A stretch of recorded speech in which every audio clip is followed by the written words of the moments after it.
Welcome back to Blissfully Bloom. I'm Victoria, your host, and this podcast was created to empower women to love themselves unconditionally, transform and heal their anxious mindsets, to live a life of bliss. Now, I'm super excited for today's episode because I am going to be really opening my heart and being really vulnerable with you all about my self-love story, about where I really was 5 years ago from today until now, and how I really learned to love myself again, to really see that inner garden within myself to grow and blossom again. And it's just such a beautiful thing. And just know that if you find it hard loving yourself today, I just want to encourage you that it's not where you have to stay, right? We can grow and learn and blossom this love from within. Through my own self-love struggles and through my journey, I actually created a self-love program, a coaching self-love program, to really empower women to remember that the love that they are seeking is already there. That love that they are looking for is within them. There's no need to go searching for answers elsewhere, right? Or looking for external validation. You have the power to validate yourself. And that is what I have come to learn throughout the years. But let us get started. I am currently recording in my closet right now because I have like zero decoration in my living room right now, and that's where I normally film and record for the podcast. So I'm literally just in my closet.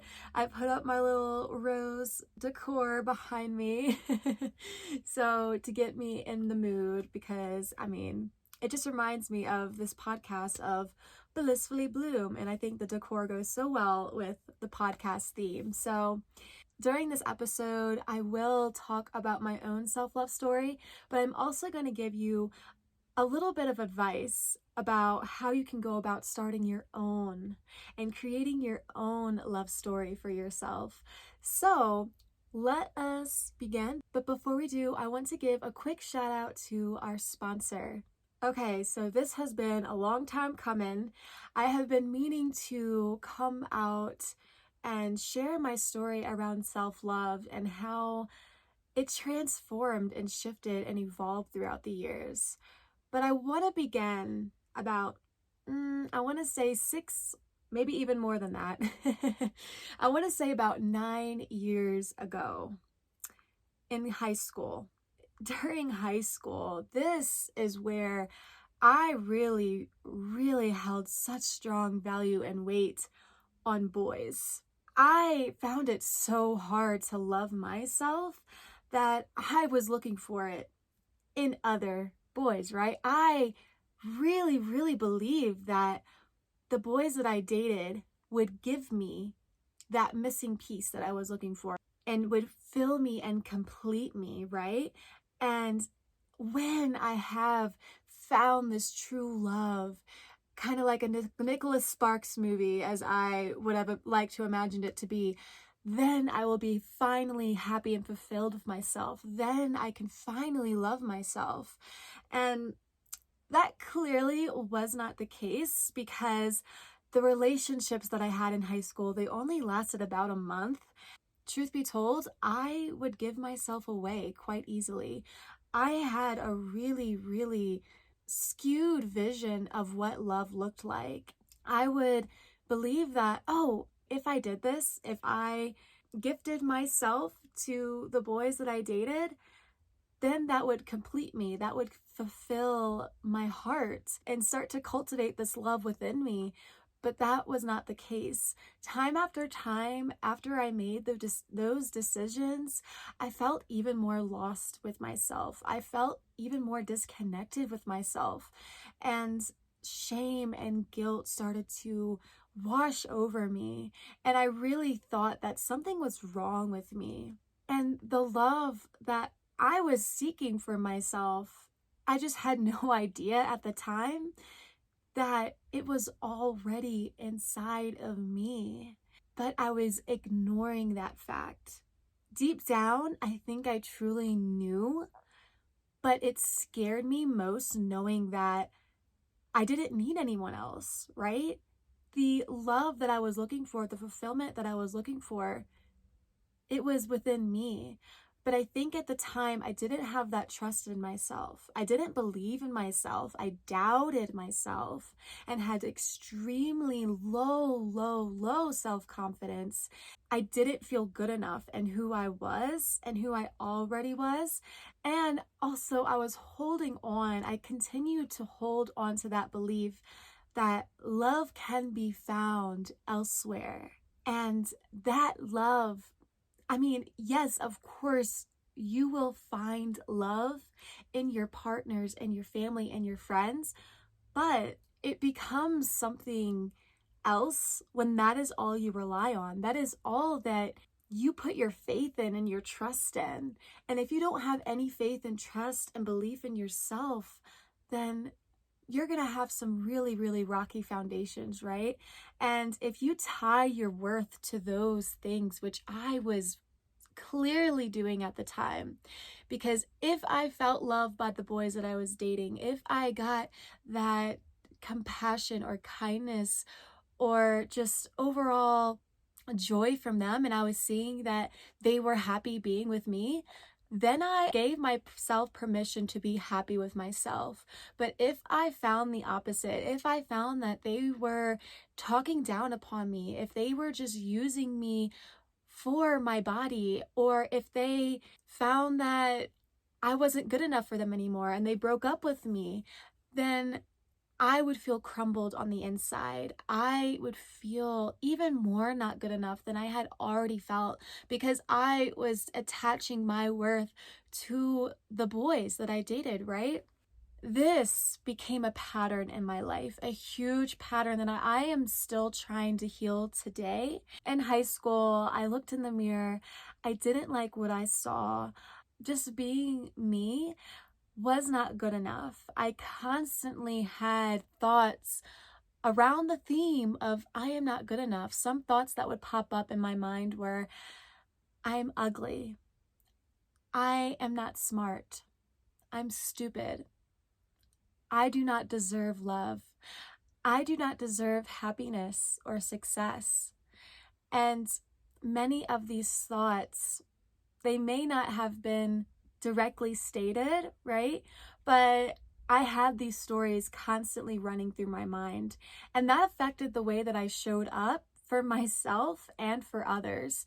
This created a victim mentality within me. I felt sorry for myself constantly.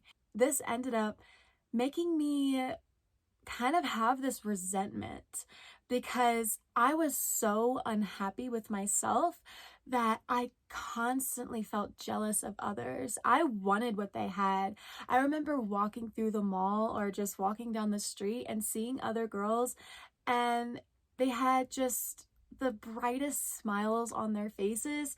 And I just wished, I hoped, and I prayed that that would be me one day. I really, truly, at the time, I didn't think that I deserved that. And so that's essentially what I got. I continued to be unhappy, unfulfilled with my life. That pushed me onto the track of creating anxiety and creating depression in my life. So eventually down the line, since I was so unhappy with myself and I continued to seek this fulfillment and love and satisfaction elsewhere, I felt like the relationship that I had with myself was almost like a faux relationship. It was fake. I was forcing it. I pretended to like myself. I feel like if I couldn't truly believe that I deserve love, and if I really didn't see myself loving myself, or if I didn't know how to love myself then I was going to fake it, right? I faked it. And it wasn't like the saying, fake it till you make it, because deep down, I still didn't believe that I deserved this love for myself, that I deserved giving myself the gift of love. And for so long, I just felt so stuck and so lost. But I can remember having so much insecurity. I mean, I would just pick out every single flaw. If I stared at myself in the mirror, I would find that my eyebrows were too bushy. My legs would tend to rub together, and I would compare my body to others on Instagram and what the trends were. So if the thin thigh gap, that's what I compared myself to. And if I didn't hold myself to those expectations, then I would feel let down. I should be ashamed of myself for not looking this way. And I really, really did believe that once I lost weight, once I stepped over the ugly phase that I was in, that I perceived myself in high school, then I would finally love myself. I really, really tied self-love to my looks. And truth be told, I have learned this along the way. That is not what self-love is all about. Your looks do not determine your love for yourself. Even celebrities, you can find that with celebrities nowadays. They can be voted the most beautiful women in America or the most hottest or sexiest woman in America, but deep down they are screaming inside. They may deal with so much anxiety and depression and still not be happy with their lives. So looks are not everything. That does not solve your self-love struggles, right? Self-love is more than looks. It's a feeling within. It's how you feel about yourself. It's the actions you do for yourself. It's how you treat yourself, how you speak to yourself, how you allow others to speak to you, right? It's boundary setting, it's trusting yourself, it's forgiving yourself. It's all of these things combined. It's not just one factor, and that is what I was missing. I had this disconnect. One of my love languages is self-affirmations and words of affirmations. So instead of looking for those things from myself, I tied that elsewhere. I was looking for those praises, for those compliments, for those kind words elsewhere. If others see that I am enough, okay, here's the thing. I believe that I wasn't enough until others thought I was enough. But here's the thing. My perception, my projection of whether or not they think I'm enough may not even be to my standards. But here's the thing. What if it never happens? What if what if your family or friends or coworkers don't give you or show you what you have been searching for, right? And then you're left just waiting. You're in this waiting game of, okay, I'm just waiting for my friends to tell me that I am beautiful. Or I'm just waiting for my coworkers to tell me that I am doing an amazing job and I should just keep going and I'm going to get promoted one day because I am just such a good worker here and I provide so much value. You see, but self-love, true, pure self-love, it takes work every single day, right? It's a daily practice. It's a lifestyle. If you rely on those other people to tell you the things that you want to hear, they're most of the time, or most likely, they're not going to be cheering you on every single day, 24/7. And here's the thing, you can be your own supporter. You can be your own coach, your own parent, your own love, and you can give yourself those things, right? So moving back to my story, those were just a little bit of some tips, some self-love tips, but moving on to college. I want to say in college is where I really, really increased my social media use, and therefore the comparison game started going haywire. And I constantly compared myself to others on the internet. That was something that it almost became an addiction to me. And I would constantly find proof that I wasn't enough. Every single time that I opened the app, even though I wasn't saying, hey, I'm going on social media right now to see that I'm not good enough. it was still an unconscious thing in my mind because my brain was constantly looking for this proof that I'm not good enough because I still haven't healed that story yet of I am not good enough. Eventually what happened was my relationship with food started to crumble. At first it started with binge eating and emotional eating as well. I would eat my feelings away instead of feeling, instead of looking at my emotions, holding up space for them and giving them the time to release. I use food as a solution. If I was excited, if I was overly excited, I would eat, eat, eat, eat, eat. If I was extremely sad, I would turn to the pantry. If I was angry or frustrated or anxious, I would turn to the pantry. It became extremely, extremely toxic. And then also, I started looking at myself in the mirror and my perception of myself was distorted. I would describe my arms as chunky or my legs as chunky, even though whenever I went to the doctors, they were concerned about my weight being low. So I was so confused because what I was seeing and what others were seeing were like complete opposites. And I used the gym to change and fix myself. I would constantly find things to change or fix and base my gym goals off of the trends. So if I saw that there was a big round booty going on, then that's what I did at the gym. I did those hip thrusts. I worked on my butt. Or if it was really thin thighs and everyone was aiming for a thigh gap and those were the types of images I was seeing on a daily basis, then I would also have that as a goal. I would run and run and run on the gym. But then when I was running and running and running and running, I would lose the booty and then I was thinking, oh my gosh, I'm not meeting any of the goals. And then I would feel like a failure, right? And I would be extremely hard on myself, constantly critiquing. It was just never enough. I found that whatever I was doing, I still felt not enough. Even if I met my goals of having the bootylicious booty, I still didn't feel enough. That didn't increase the love for myself. I became extremely obsessed with what I was putting my body, that I had just constant thoughts around food.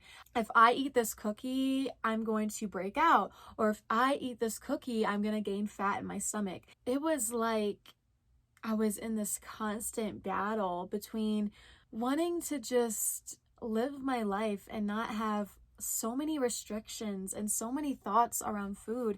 And I got exhausted. I really began to just ask myself, like, do I want to live the rest of my life this way? Do I want to be in a constant state of anxiety about what I put in my body?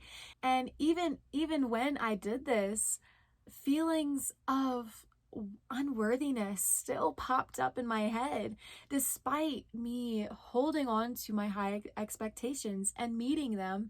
I still felt worthless on the inside. I still felt incomplete.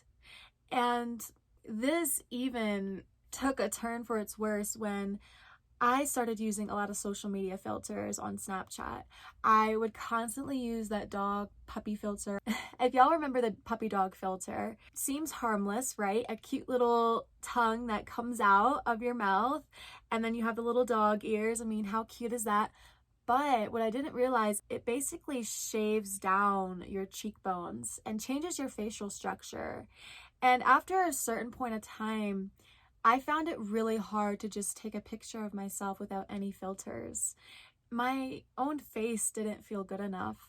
It was like my insecurities were sending me red flags. Hey, put on the filter again, put on the filter again. I don't want to be seen. But eventually I found it really hard to come face to face with myself in the mirror. And this ended up not improving my relationship with myself at all either. And then something within me, I had just a major breakthrough when I became so exhausted and finally realized and saw how destructive my relationship with myself became. Everything that I was trying to, put a band-aid on. I was trying to fix my relationship, but nothing was working. And I finally realized that. And that was when I started choosing differently. I finally saw and trusted that maybe, just maybe, I can give this love that I am looking for to myself. And so that's what I did. I went on a self-love journey. I really trusted that I was going to be okay with being me and being who I already am. So I started yoga, and this is where my self-love journey really took off and really started to blossom. It's just gonna get me a little bit emotional thinking about it, because first, it wasn't how I kind of expected it to be. I decided to go and try a yoga class, and I really found it hard taking it seriously. I found it really hard to keep in the giggles, but I was like, you know what? Maybe I just need to try this for myself and try it at home. So I decided to do a yoga class at home. I got a yoga mat for myself to try this at home. Once I did that, it was like a whole new world for me. Like Aladdin. A whole new world, a dazzling place I never knew. That song. That is literally what came through my mind, because I stepped on the mat. I began this trusting process, this loving process that, you know what? I started to plant little seeds that I can love myself. I will love myself, and I will continue to love myself. I found this gentle and nourishing practice for myself, and it has been life-changing for me. It's on the mat where I really do have this deep connection with myself. It started a little bit on the surface level when I first started out, but as I continued to do yoga and carve out that sacred space and time on the mat, I really did begin to understand myself a little more. And I put away all of the distractions. There's no phones, there's no computers, there's no laptops. I just go ahead and put on a yoga class, online class, and listen. And I try not to look at the video because that would be a distraction, but most of the time I am going inward, and I developed an inward connection with myself. And it was there that my spiritual journey also started as well. And that is why I chose the niche for my coaching as a self-love and spiritual coach, because this has been truly transformative for me. I began to be kind to my body. I found that at the gym beforehand, I was still moving my body. I was still giving it was like a self-care practice, but was it truly self-care when my intentions were out of lack, right? We're out of, I'm not good enough as I am, so I need to force picking up this weight. And eventually, when I started doing that, my joints started to feel pain. And I knew that that was not okay, right? Working out until you basically feel pain, physical pain. I had emotional pain going on, but now it was manifesting as physical pain. On the yoga mat, though, it's a chance to really slow down, tap into the flow, connect with the universe. And I really started appreciating my body, appreciating myself, and being authentic. Because beforehand, I really struggled showing my authenticity to the world, because I was so anxious that my anxiety crippled me from really being my true self. It was really difficult. It was so hard, really allowing myself to go there, allowing myself to express and just be me. Now I realize that being me is the magic. Allowing my authenticity to shine is what makes me unique. It's what makes my soul have a place on this earth, because if we essentially were the same, we had the same life experiences, we all looked the same, we all talked the same, we all spoke messages the same, we all wrote the same, there would be no chance of learning from each other, right? This is where, when you start to love and trust yourself, you start to believe in yourself more. And so on the yoga mat, I really did start to connect with this inner love inside me, with the love that was already there, but I had forgotten. And I have changed completely. I mean, if you remember, I had this victim mentality of the world. I felt sorry for myself. Now I really do turn to gratitude. I turn to love. I give myself permission to be myself. I give myself permission to love myself even on the hard days. And it is not perfect. I'm not saying that my self-love is 100%. It's totally not. I'm still working on detaching my worth from the external factors, right? There's still stuff to heal, but I have still come a long way. I see it, I feel it within myself.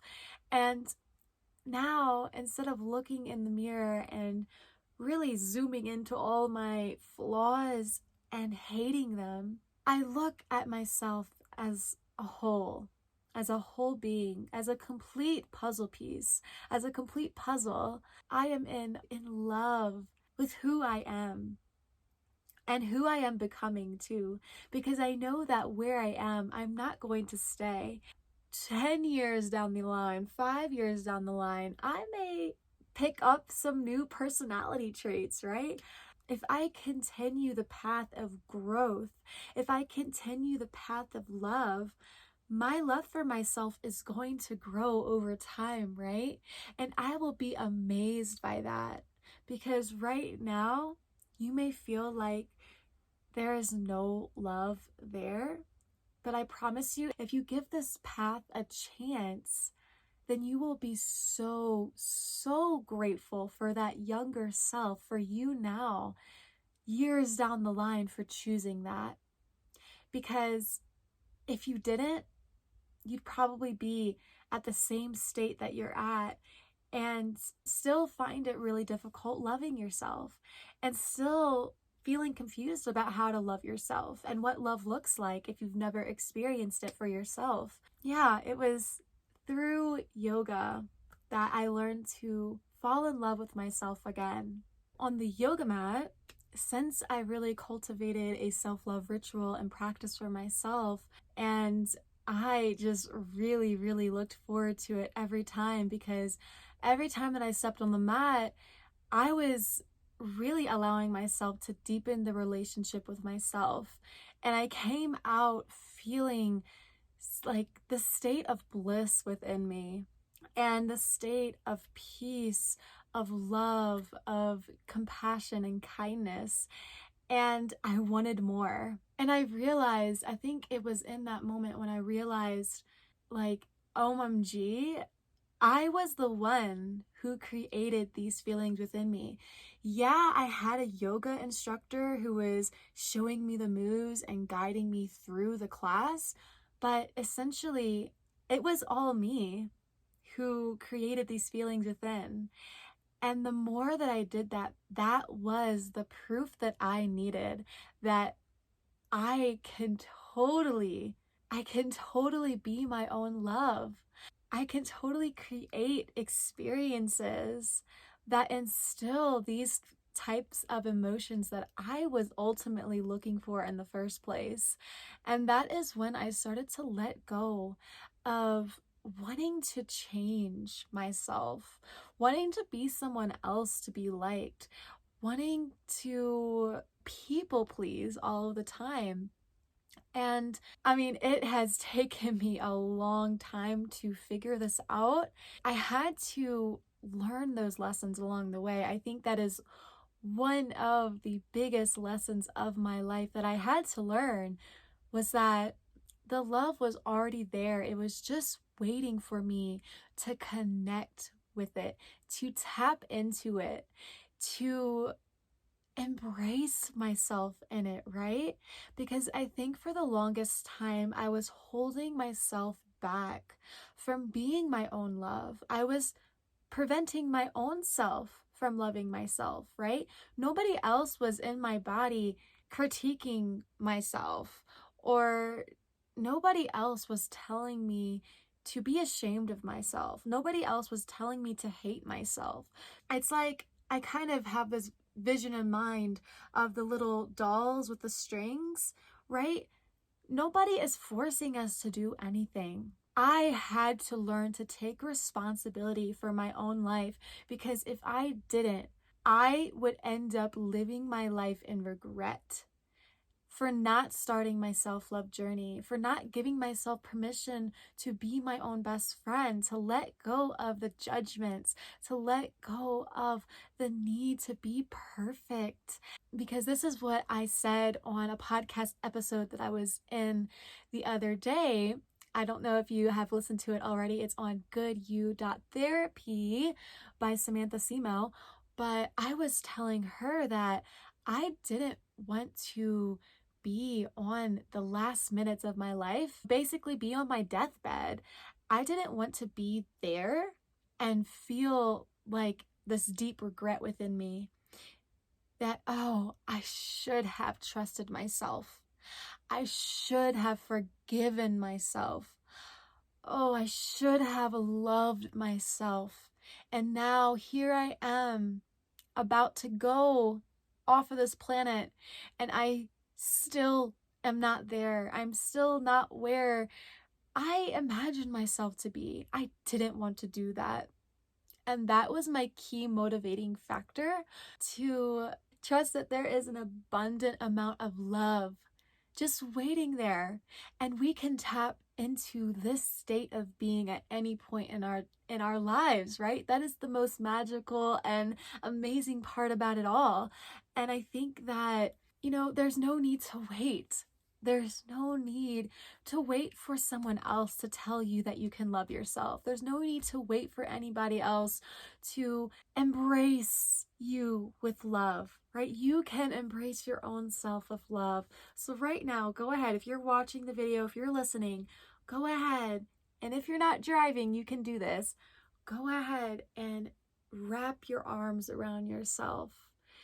Tell yourself the things you need to hear. Tell your soul, tell your heart, what does it need to hear right now for you to be seen, for you to be heard, for you to be loved? Right now, what's coming through for me is I am divinely supported and guided. I am enough. Whatever comes through for you, just trust that. But even that small choice, right? It all began with a choice, a decision, and actually going through with it. I started with yoga as my self-love journey. That's where it all began, but that doesn't mean that's where it stops or ends. After being so in love with how I was feeling on the mat, I was so curious. I became so curious about, oh my gosh, what else can I do for myself that will make me feel this nourished, that will make me feel this lit up? And so I really started to add more self-love and self-care practices along the way that will really strengthen and deepen my relationship with myself. So now today I have a continuous and daily breath work practice that I do in the morning, a meditation, I journal at night, I give myself some stretches at night as well. And then also throughout the day, I make sure to pause and be mindful of where I'm at, where my emotions are at. I allow them to be seen, to be heard, and not shove them under the rug like I used to, and go to the pantry and turn to the pantry for my solution. I know that I can be my own solution, right? I can hold that space, take it up for my emotions and release them. I allow myself to cry. I allow myself to be angry. I allow myself to be frustrated. And I know that it's all okay to feel. And if I am blocking any of those emotions like I was doing in the past, I was also blocking love. I was also blocking light. And that's where the disconnect was, right?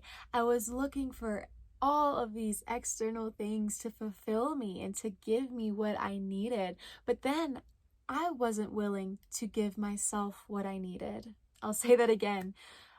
I was willing to wait for everyone else to give me what I was so desperately craving, but yet I wasn't willing to give myself those very things. And that's where the extreme disconnect was. I was so reliant, I was so dependent on everyone else, I couldn't give it for myself. And that's why I felt so disconnected from love and so disconnected from myself. So now, fast forward to where I am at today. Now I am a self-love and spiritual coach.